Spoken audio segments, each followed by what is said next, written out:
अभी हमने संतों का ऊपर विचार किया। मैं अभी जो रामायण को आगे बढ़ाते हैं तो सच्चे भाव से उन दुष्टों को भी संत तुलसीदास जी प्रणाम करते हैं जो बिना ही प्रयोजन अपना हित करने वाले के भी प्रतिकूल आचरण करते हैं।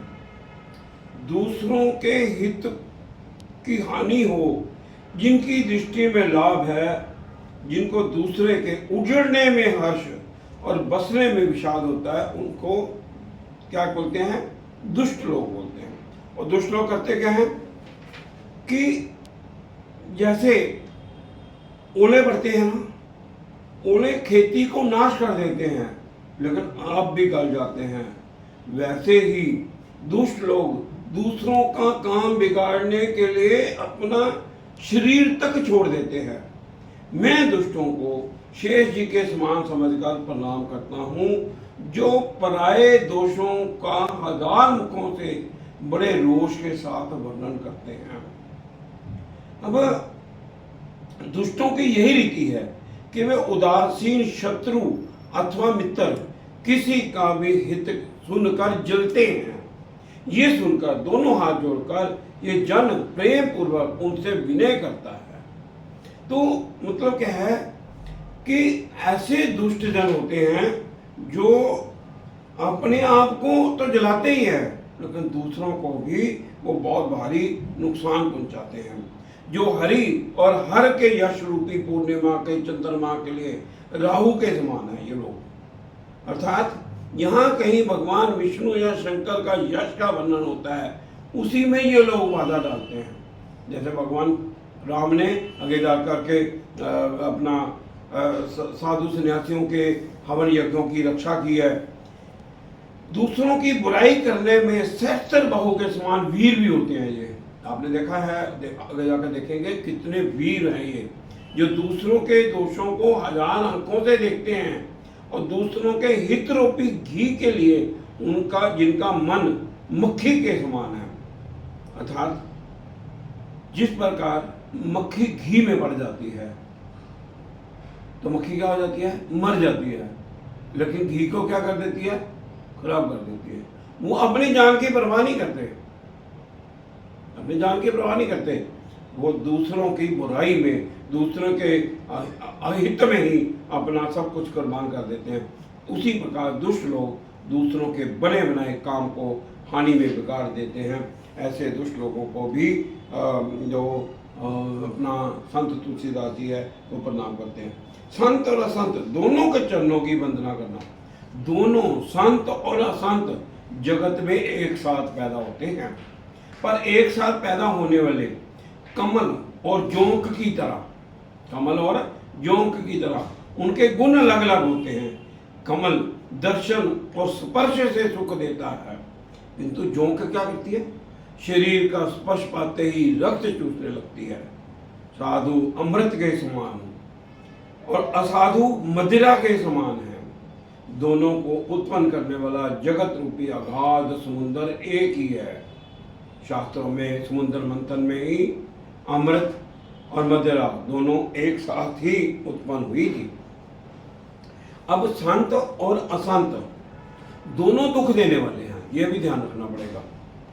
दोनों ही दुख देने वाले हैं, परंतु उनमें कुछ अंतर है। क्या है वह अंतर? यह है कि संत जब बिछड़ जाते हैं, चले जाते हैं, तो उनका प्राण हर लेते हैं और दूसरे मिलते हैं तो दारुण दुख देते हैं। अर्थात संतों के बिछड़ने से दुख मिलता है और दुखदायी होते हैं। असंतों के जो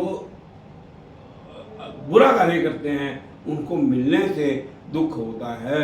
यही अलग बातें हैं मिलने के लिए।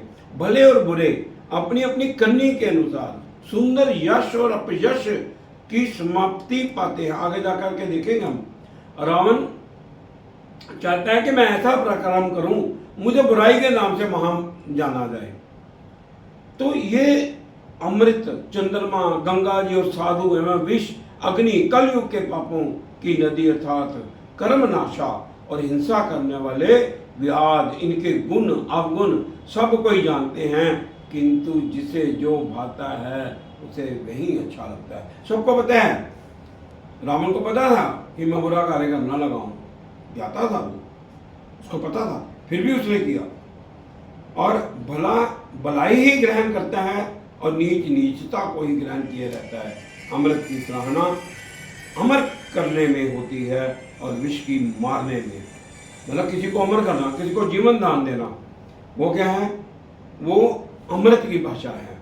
और जो विष की भाषा है वो मारने में है। राक्षस यही काम करते हैं। दुष्टों के पापों और गुणों और साधुओं के गुणों की कथाएं दोनों ही अपार और अथाह समुद्र हैं। इसी में कुछ गुण और दोषों का वर्णन किया गया है, किंतु बिना पहचाने उनका ग्रहण या त्याग नहीं किया जा सकता। भले बुरे सभी ब्रह्म के पैदा किए हुए हैं, पर गुण और दोषों का विचार कर वेदों ने उनको अलग अलग कर दिया है।